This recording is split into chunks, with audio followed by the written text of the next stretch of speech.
Welcome to Food Friday here on the Hunt Harvest Health Podcast, where we dish out food topics, recipes, and answer your questions related to food, food prep, and nutrition.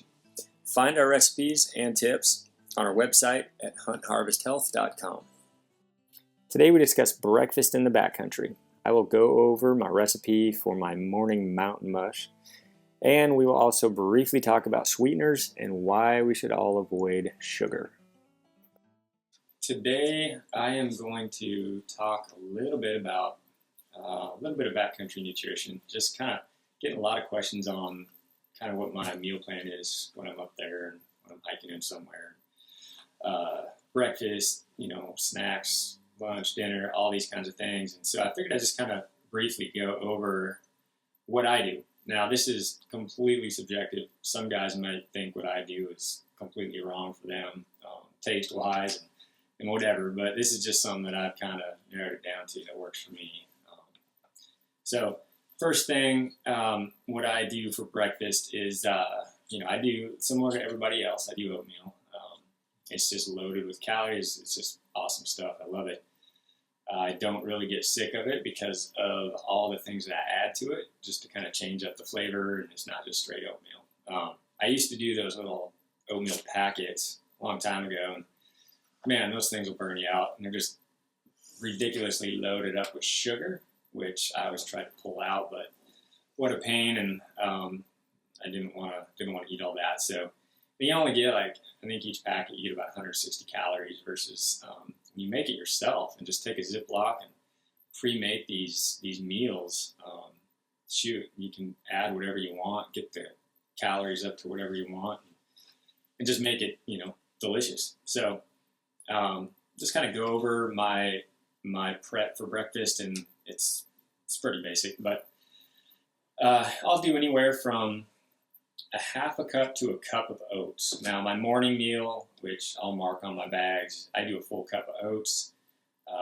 I'm somebody that can eat quite a bit for breakfast, so I'll do that, and I will add between a half to 1 scoop of, I like vanilla protein. I don't really like chocolate protein in my oatmeal. It just doesn't taste good to me. Some people might be different.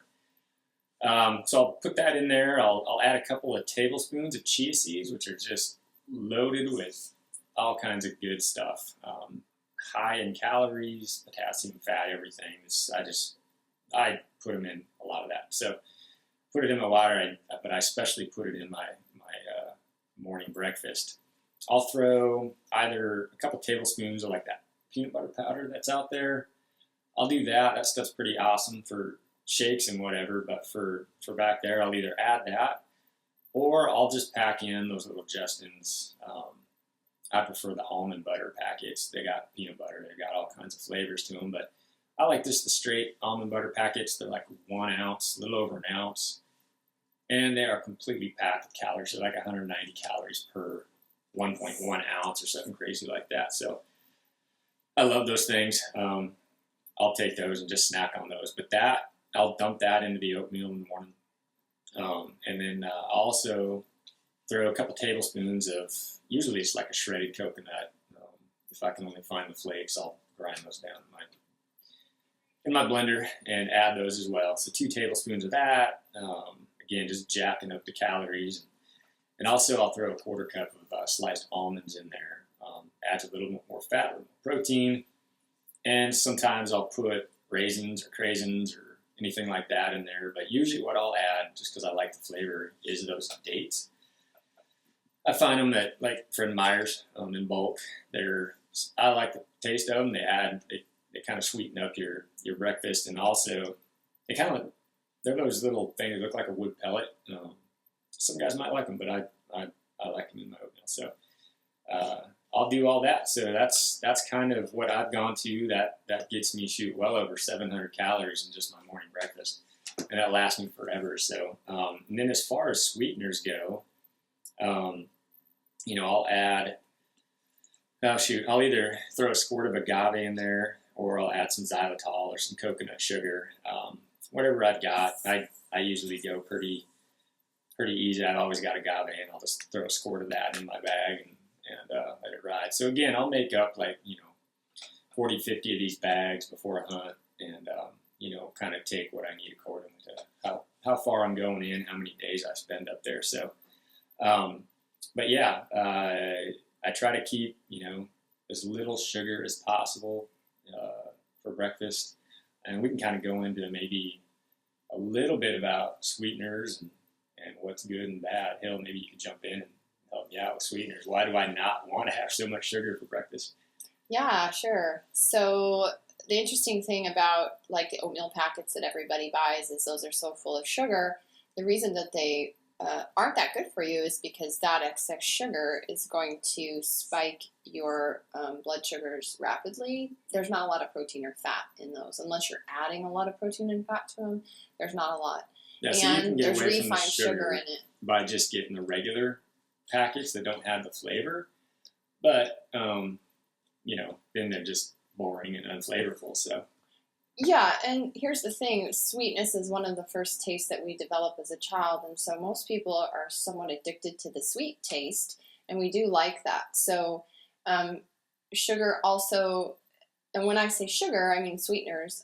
Anything that increases your blood sugar, like a sweetener, does give you energy, right? So this is a bit different if you're eating this in the backcountry versus sitting at home eating this every day and not doing any exercise. So it's important to think about sugars a little bit differently with exercise, but the types of sugars we prefer, and I know Ryan prefers in his Mountain Mush recipe, is, like he said, the agave. Agave is a plant sugar. It doesn't raise your blood sugars as much as other sugars. It's not super sweet either. It's a little bit more mild. And then there's the coconut sugars, and really, we do a lot of coconut in our house. We do coconut oil, we do coconut milk, we do shredded coconut, and I think coconut is one of the perfect foods because it has lots of fat in it.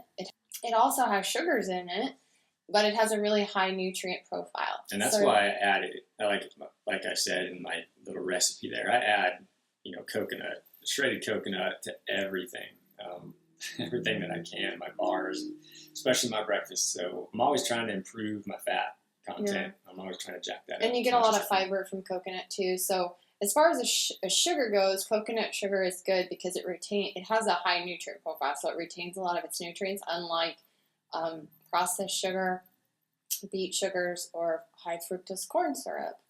They're basically just empty calories, right? Yeah, pretty much. And the other thing about sugar is that sugar in general, and again, when I'm talking about sugar, all types of sugars can fall into this. So if you're eating tons of maple syrup and tons of honey and tons of white sugar and tons of agave, your blood sugars are going to go up. So if you have blood sugar issues, you want to find a better sugar that's not going to spike your blood sugars as much. But the thing with sugar in general is if you're eating too much of it, especially refined, nutrient-depleted sugar, is it increases inflammation in the body. And it's interesting because it's been shown through research, it's one of the most pro-inflammatory foods there is. One, mess up your insulin. So if you're taking high amounts of sugar, remember insulin is a hormone secreted by your pancreas in order to pull sugar from your blood into your cell. So you've probably heard, or maybe you've been diagnosed as insulin resistant. So when your insulin is high, it kind of puts an alarm out to your immune system. And your immune system, you have these hormones inside your cell called eicosanoids. And the eicosanoids, there's two different types. There's either inflammatory, like pro-inflammatory, or non-inflammatory. And when you have high insulin, it triggers the pro-inflammatory eicosanoids. And again, that's how one way inflammation's created. And another is when you have all this excess glucose in your blood, proteins in your blood become glycosylated. We call it basically coated with sugar. And that is going to, again, stimulate your immune system to mount a response against your body. And you're going to have increased inflammation. So some people get joint pain, which is a really common cause of eating over sugar, eating too much sugar. joint pain, back pain, neck pain, it's one of the reasons headaches. When I changed my diet a long time ago and I started coming out of the hills, I wasn't getting all that joint pain afterwards, the recovery, because I cut way back on my sugars and I jacked up my fats. So, I've gone as much as I can. You get so many more calories per ounce, when you're taking in like a peanut butter or a coconut oil or olive oil. You're getting like 200 calories in just a tiny little bit, So it's really easy to jack your calorie intake up, like when you're back there with oils versus sugars. Yeah, so eating oil with sugar is important to decrease absorption time of the sugar. But I would recommend that. And I know, Ryan, also you do coffee in the morning. Want to talk about that a little bit and what sweetener you use for your coffee? Yeah, there again, I use what I used to do and what I do now is completely different. I used to use, a lot of, to make it good, I just toss a half a bag or a full bag of that, hot chocolate in there. Make a little mocha in the morning, but I felt a little guilty because of all that sugar. And so I went away from that. I went to a sweetener that I prefer. It's stevia. Some guys might not like the flavor of it, but now they've got like so many different flavors of stevia. Comes in a little 2-ounce bottle. I get it from, I just buy it online from Now Foods. They put out this perfect little, it is made for backcountry hunting or hiking or whatever. If you get a sweet tooth, you want something sweet. I'll just put like 4 drops in the morning cup of coffee. So I'll just run like, the tea bag style coffee or a packet and dump, or put a little few drops in there, and man, it's just awesome. They make it like a vanilla flavor. They'll do like dark chocolate, but by far I just take one little 2-ounce bottle of vanilla stevia, and that's what I use. I've just found it to be perfect as far as weight. It's got the right taste. It's got, it's not loaded with sugar. Well, stevia isn't really a sugar. It's a plant, and so it does not increase blood sugars. So it's a good way to get the sweet taste without increasing blood sugars. There is a bit of a side aftertaste that people don't like. You can buy, I think there's like Truvia and some of these others where they've isolated out the sweet part and taken away the aftertaste part. Those are more the powdered forms of stevia. But you can't, stevia is like over 1,000 times sweeter than sugar. Well, I remember I didn't used to like stevia. When it first kind of was getting out on the market, taste. I didn't like it. I tried my coffee and didn't like it, but when I tried that Now Foods formula, they got that vanilla flavored stevia, and that's like completely different. Just makes it good for me, so I dig that. But yeah, so other than that, that's kind of my morning. Quick cup of coffee, and then that Mountain Mush that I call it. Now that Mountain Mush, if you're on a big backcountry hunt and you're going super ridiculously light or something, or don't have a stove, I'll eat this stuff all day long, and I'll just add cold water to it. When you use like a quick oat, it's just like, even the rolled oats, you just put it in your Ziploc and let it kind of rehydrate.